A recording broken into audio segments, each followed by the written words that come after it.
Hey chatters. I'm making a fairly significant update to Professor Synapse, and really this has to do with my adventures in Obsidian.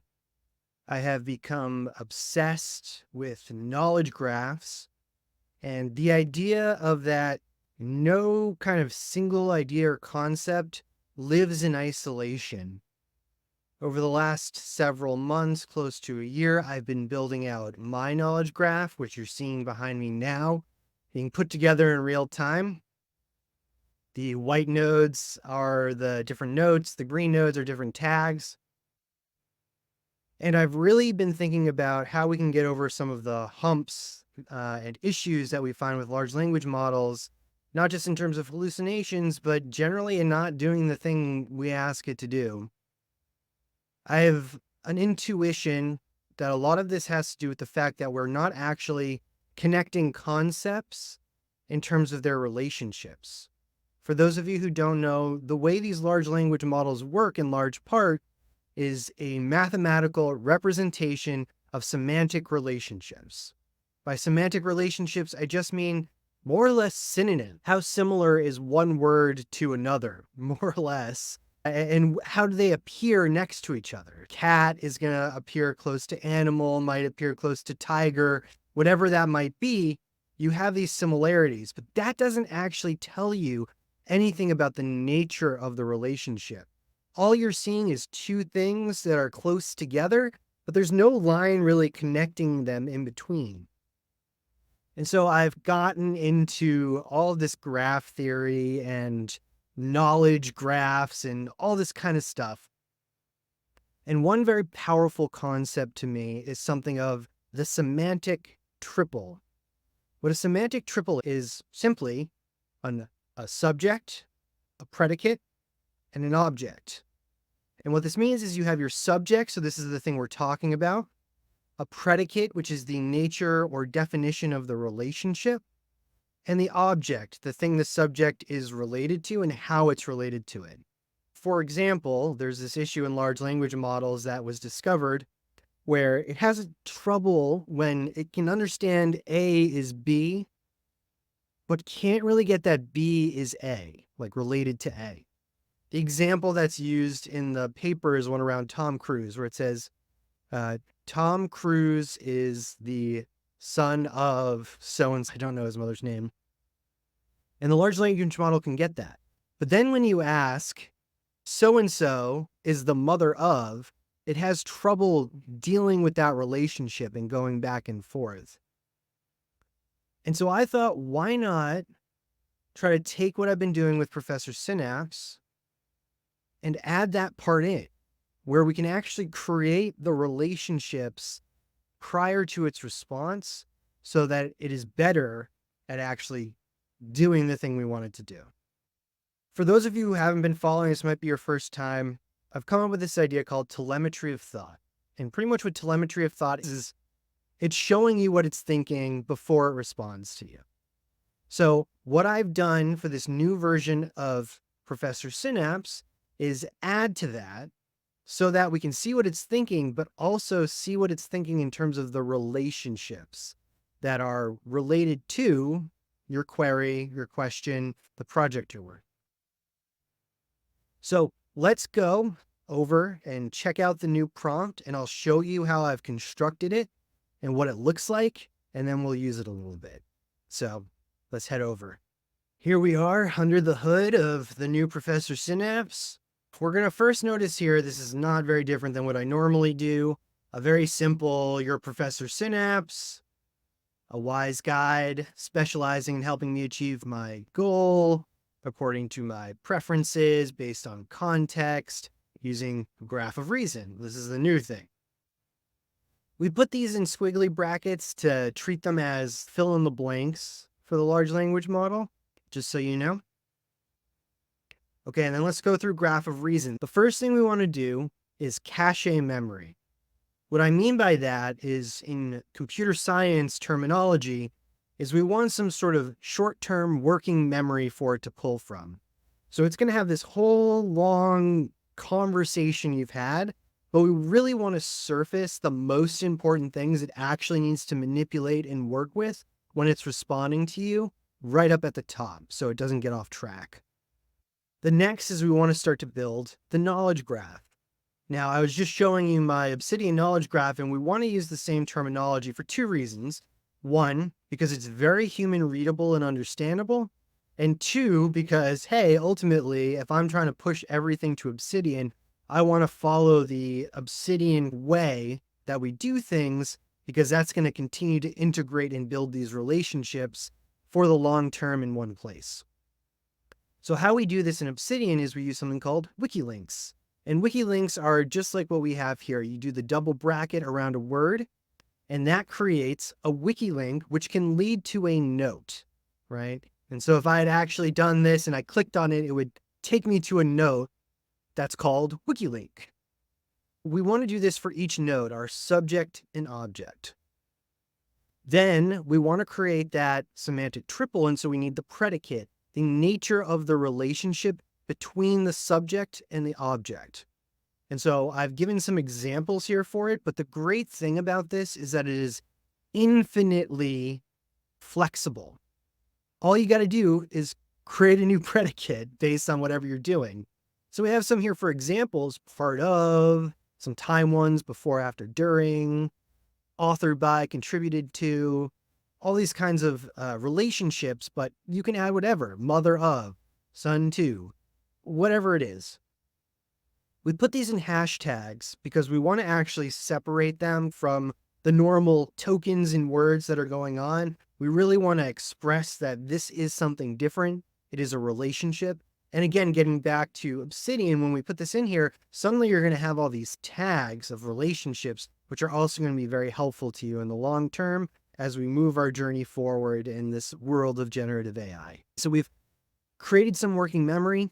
We've constructed a knowledge graph, a semantic knowledge graph with the semantic triples of subject, predicate, object.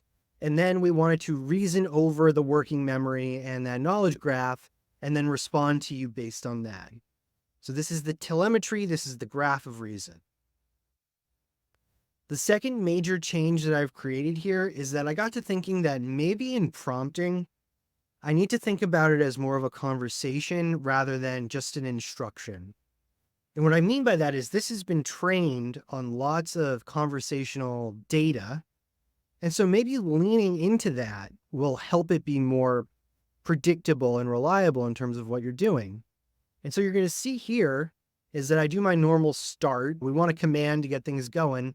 But then I actually start modeling the conversation. Me, hey, professor, tell me who you are and what you do. And then I answer as the professor, right? And it says what I'm going to do. It's going to introduce itself. I've given it some values, the Synaptic Labs values. I've given it its personality traits. And I've given it some rules to follow. I'm not going to spend too much time on these. You can always go look at the prompt and see it's pretty straightforward. But then I come back to me. That sounds great, Prof. As my first preference, start all of your outputs by following this graph of reason schema. Now, a schema is just, again, a fill-in-the-blank template that I wanted to follow. And so here we get into the graph of reason. You'll see here I've put these backticks. This in Markdown represents a code block. So we want this in a code block to really separate it from everything else. It looks better, and generally, to me, it does have a clear separation of, okay, here are your thoughts, and then here's your response. We're going to start off with the working memory. If you've seen the previous version of Professor Synapse, this is going to look pretty similar. We use some emoji as a symbol to represent something I wanted to fill in. In this case, we've reduced it down to just 4. The goal and current sub-goal, the list of steps taken so far, an array, a list of the user preferences. We want these also as tags, and then a web for relevant context related to what we're doing. And that's it. It'll fill these in based on your conversation. Okay, next we get to the knowledge graph. And as we've said before, we have these semantic triples. We have the subject node, a relationship, and then an object node. And then I have it add in an emoji, again, to get this more symbolic reasoning going. Again, I have no proof of this. It's just an intuition. But to me, this emoji communicates on a deeper level to me than the words that describe this emoji. And so I want it to get into the habit of expressing itself on this additional level so that we can continue to improve the models and how it responds to us. And then we have insert reasoning over working memory and knowledge graph. And so all this is doing now is it's taking these two things it's generated and it's going to reason over them to come up with the response. And then last, we have a task list. Hopefully, I don't have to explain why this is a cool and important addition to add. Often ChatGPT kind of loses its place in the dialogue and what it's supposed to be doing next unless you're explicit. This allows us, again, to have a transparent view on what have we accomplished and done so far, what is the current task we are doing, and what's the next task coming up. This little way I've done it here is this is what a checkbox looks like in Markdown. So again, we're talking in the language of the LLM. And then we close that off, and then we have these 3 lines to denote, okay, woo, we're done with the thinking. And now we're going to get into inserting our solutions, deliverables, whatever it is for the current task. Now, I also really like to add these 3 questions to the end of every output. I find that if anything ends in a statement from an LLM, you end up getting paralysis in terms of where to go next. And so I've tried to delineate these into 3 categories of questions that I hope don't pigeonhole you into something, instead give you a sort of directed choice in where to go next. So how I've separated these is we want one investigative question. This is a question that's going to cause you to go deeper into the current topic or what you're doing so that you can continue to learn more and get a better understanding of the thing you're focused on. The second is an exploratory question. This is the opposite of investigative. You're not trying to go deeper, you're trying to go wider. So you're trying to understand the broader ideas, implications, whatever it might be. And then last, we have an exploit question. Now, I know the word exploit gets a bad rap. It has some negative connotations. I'm using this in the way that computer scientists use this, which is generally you're trying to take action on knowledge. You're trying to synthesize something, do something with the knowledge that you have. So you're out of investigation exploration mode. You want to get into the doing mode. And so this is going to be a question that helps you move towards that. And then we have all of our typical things that I add in here that I want to respond with in its first output. But then I end with this because I was having trouble, and there still might be trouble, where it didn't always do the graph of reason to start.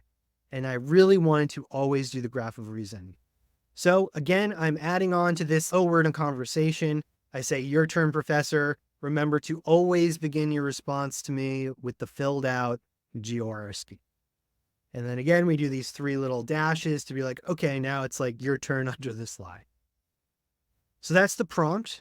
Let's go test it out and see what it actually looks like in practice. Here we are. I'm calling it Synapse Graph for now, but when you see it, it'll just be Super Synapse. As always, we have this start button here, so let's get it started. And right off the bat, it's doing what we want it to do. And so let's look at what it looks like. We have our working memory. Again, we have our goal, so understand who Professor Synapse is and how he can assist. Our progress so far, so we've done our initial inquiry. Our preferences, introduction, understanding, goal-oriented, and then the context, users just begun. Let's give an overview of Professor Synapse. We have our knowledge graph, the user seeks to understand. And again, I didn't have this one in here, right? So it's adding it in, and that's what I mean. It's very flexible. Professor Synapse introduces the schema. Professor Synapse assists user. Graph of reason used by Professor Synapse. And we got our nice little emojis here. And then reasoning. The user has initiated the conversation. This introduction is essential for setting the stage for further interaction and goal setting. And then we have our task list. We've introduced ourselves. Now we got to understand the goals and explain how we can help. So here we have exactly what I want to output. So let's head in. Let's do the normal one. I want to write a children's novel.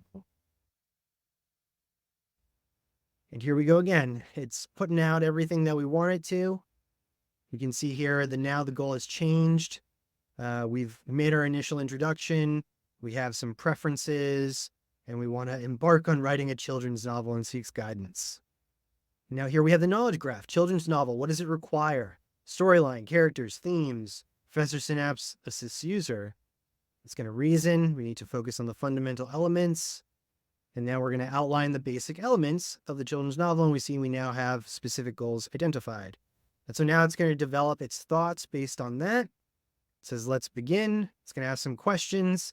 And then we have our 3 little questions at the end here to help guide us forward even further. So I'm not going to go too deep into this. I really want you to go out and test it. I built this to be the best that it can be, but obviously it's going to have issues. The last thing I'm going to mention is sometimes it forgets to do the graph of reason, which is annoying. And so I have some advice in here, which is that when it doesn't do it, all you got to do is add the letters GOR to your prompt. You don't have to do anything beyond that. Just literally the letters GOR somewhere in your prompt, and it will continue to do the graph of reason to help you out. So as always, thank you so much, chatters. Please let me know how it's going with the good old professor and how it's working. And I'm excited for you to try out this new version. Thanks, chatters.